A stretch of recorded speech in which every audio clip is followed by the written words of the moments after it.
to the YouTube channel. Today's lesson, second language English. In that, The Gentleman of Rio and Medio, written by Juan A. Cedillo. Juan A. Cedillo is basically an advocate and he is in New Mexico. He was born in 1912 and also he was born in New Mexico in 1902. He worked as a lawyer and held the office. He wrote about the Mexico and the southwestern United States. The above story is based on the actual legal case. Okay. In this lesson, one of the gentlemen of the Rio and Medio. Rio and Medio is a place. In the village, one of the old man, his name was Don Anselmo. He is selling his property to the Americans. The property is dealing with the author. So let us see the lesson. It took months of negotiation to come to an understanding with the old man. He was in no hurry. What he had the most of was time. He lived up in Rio and Medio, where his people had been for hundreds of years. He tilled the same land they had tilled. His house was small and rich but quaint. The little creek ran through his land.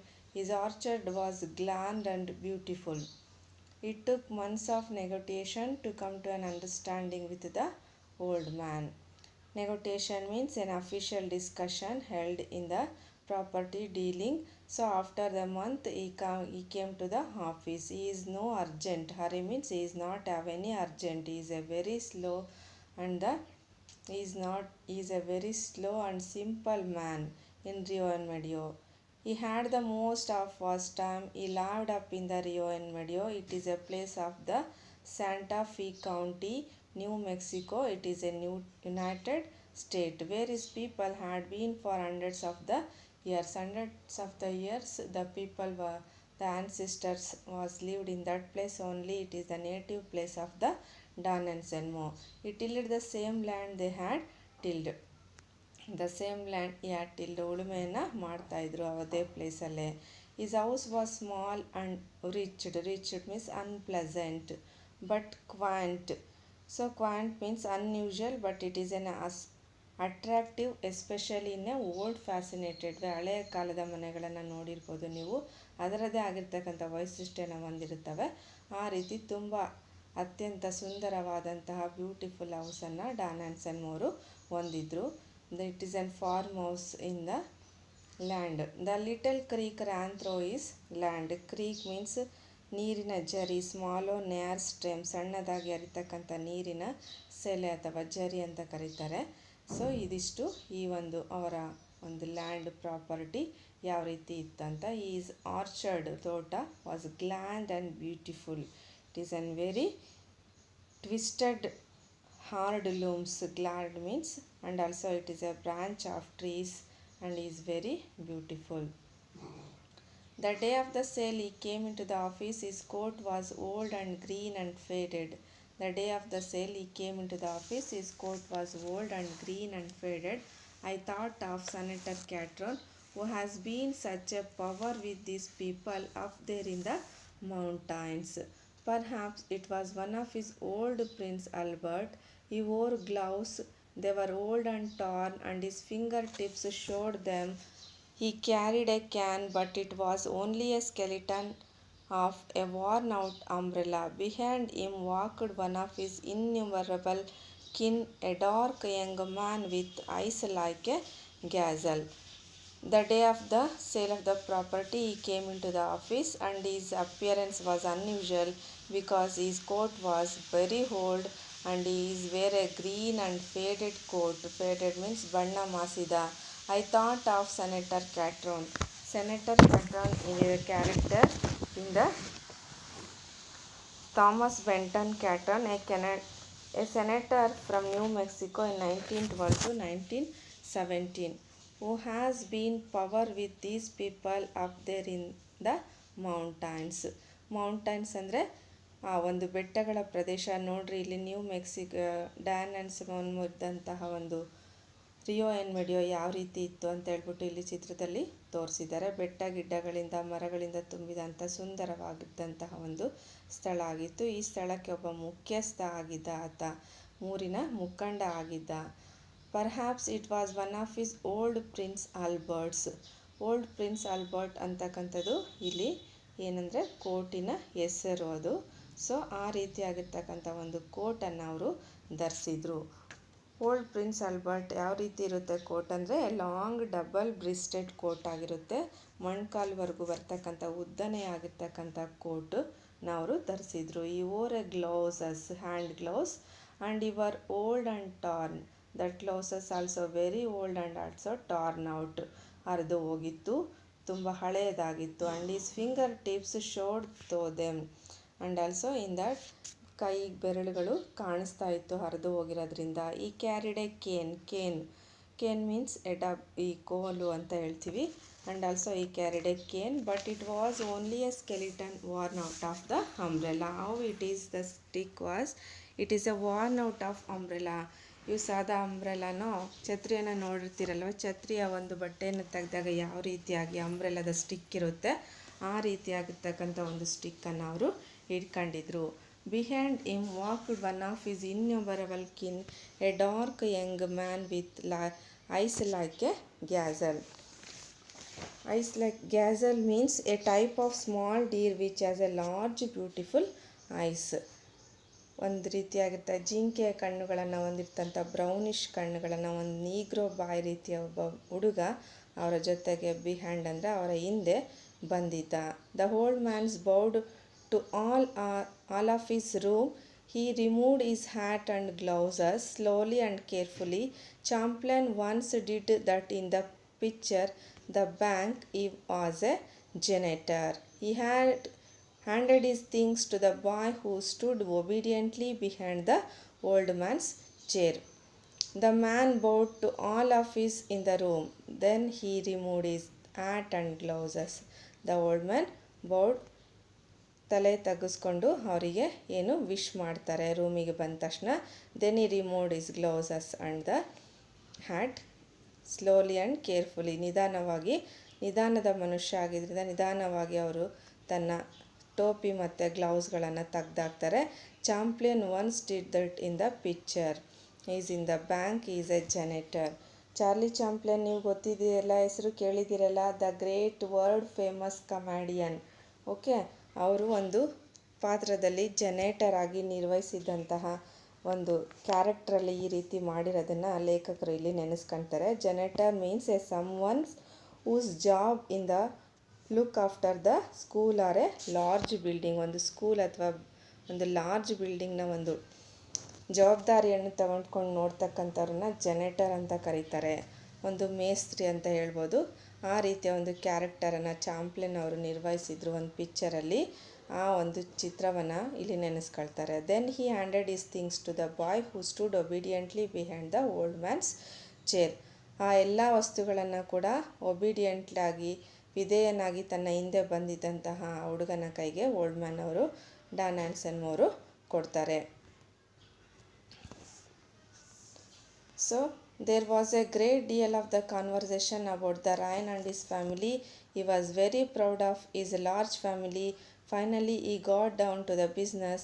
Yes, he would sell as had agreed for $1,200 in cash. We would buy. The money was ready. Don Anselmo, I said to him in the Spanish, we have made a discovery. You remember that we sent the surveyor, that engineer up there to survey your land as so to make the deed. Well, he finds that you own more than 8 acres. He tells that your land extends across the river and that you own almost twice as much as you thought. He did not know that. And now Don Anselmo, I added, these Americans are buena gentle. They are good people and they are willing to pay you for the additional land as well at the same rate per acre. So that instead of $1,200 you will get almost twice as much and the money is here for you. There was a great deal of the conversation about the Ryan and his family. After he came to the office, his conversation with the rain, ಮಳೆ ಮತ್ತು ವಾತಾವರಣದ ಬಗ್ಗೆ ಮಾತಾಡ್ತಾರೆ, ಫ್ಯಾಮಿಲಿಯ ಬಗ್ಗೆ ಮಾತಾಡ್ತಾರೆ. Is very proud of his large family, ಅವರ ಒಂದು ದೊಡ್ಡ ಕುಟುಂಬದ ಬಗ್ಗೆ ಅವರಿಗೆ ತುಂಬ ಹೆಮ್ಮೆ ಇತ್ತು. Finally he got down to the business, ವ್ಯವಹಾರದ ಬಗ್ಗೆ ಈಗ ಮುಂದೆ ಮಾತಾಡೋದಕ್ಕೋಸ್ಕರ ಮುನ್ನುಗ್ತಾರೆ. Yes he would sell as he agreed for the $1,200. ಆ ಕರಾರಿನ ಪ್ರಕಾರ, ಡೀಡ್ನ ಪ್ರಕಾರ $1,200 ಪ್ರಾಪರ್ಟಿ ಡೀಲ್ ಆಗಿದೆ. In cash he would buy to pay was the money is ready. Don and senora money ready ಇದೆ ಅಂತ ಹೇಳ್ಬಿಟ್ಟು ಲೇಖಕರು ಹೇಳ್ತಿದ್ದಾರೆ. I said to him in Spanish, we have made a discovery. You remember that we sent that surveyor, that engineer up there to survey your land so as to make the deed. I said in a Spanish. Now the Americans saying to the Don and Semo, we made a discovery. We have made one of the discovery that you remember that we sent the surveyor. Surveyor means the ಮೋಜಿಣಿದಾರ ಅಂತ ಹೇಳ್ತಾರೆ, engineer. Okay, a person who measures the land. ಅವರನ್ನು ಕರೆಸಿ survey ಮಾಡಿಸಿದಾಗ ಗೊತ್ತಾಗುತ್ತೆ. You remember that we sent the surveyor in engineer of their work to survey your land to make the deed. Well he finds that you own the more than 8 acres. He tells that your land extends across the river that you almost twice as much as you thought. You own the 8 more acres. River ತನಕನೂ, ನದಿಯ ತನಕನೂ ಕೂಡ ನಿಮ್ಮ ಒಂದು land, ಭೂಮಿ ಇದೆ. So ನೀವು ಅಂದ್ಕೊಂಡಿರೋದಕ್ಕಿಂತಲೂ ಎಷ್ಟು ಡಬಲ್ ಆಗಿದೆ ಲ್ಯಾಂಡು ಅಂತ ಹೇಳ್ತಾರೆ. He did not know that and Don and Selmo I added, these Americans are buena gent. They are good people and they are willing to pay you for the additional land as well, that the same rate per acre, so that instead of $1,200 you will get almost twice as much and the money is here for you. Well, he finds that you more than 8 acres. So he tells your land extent across as the river. So he did not know that. And now Don and Selmo I added, these Americans are buena gent. Don and Selmo said to that, these Americans are very good people. Buena gent means good people. That's only I will willing to pay the property. So additional land as well, the same rate per acres. So instead of $1,200 you will get almost twice as much. The money is here for you. So ನೀವು ಅಂದ್ಕೊಂಡಿದ್ರಿ 8 acres ಇದೆ. So 8 acresಗಿಂತ twice ಅಂತಂದರೆ double, ಅಂದರೆ ಈಗ double ಪ್ರೈಸನ್ನು ನಾವು pay ಮಾಡೋದಕ್ಕೆ ready ಇದ್ದೀವಿ ಅಂತ ಹೇಳ್ಬಿಟ್ಟು, ಮನಿ ಕೂಡ ರೆಡಿ ಇದೆ ಅಂತ ಹೇಳ್ಬಿಟ್ಟು ಕೊಡೋದಕ್ಕೆ ಬರ್ತಾರೆ. The old man hung his head for a moment in thought, then he stood up and stared at me. Friend, he said, I don't not like to have you speak me in that manner. I kept still and let him have his say. I know these Americans are good peoples and that is why I have agreed to sell them, but I do not care to be insulted. I have agreed to sell my house and land for $1,200 and that is the price. The old man hung his head for a moment in thought. ಹಿಂದಿನ ಕಾಲದ ಜನರು ಗೊತ್ತಿರ್ಬೋದು, ಒಂದು ಸಲ ಮಾತನ್ನು ಕೊಟ್ಟರೆ ಅದರ ಥರನೇ ನಡ್ಕೊಳ್ತಾ ಇದ್ರು. ಸೊ ಇದು ಒಂಥರ ಇನ್ಸಲ್ಟ್ ಆದಂಗೆ ಆಗುತ್ತೆ ಡಾನ್ ಆ್ಯಂಡ್ ಸೆಲ್ಮೋ ಅವರಿಗೆ.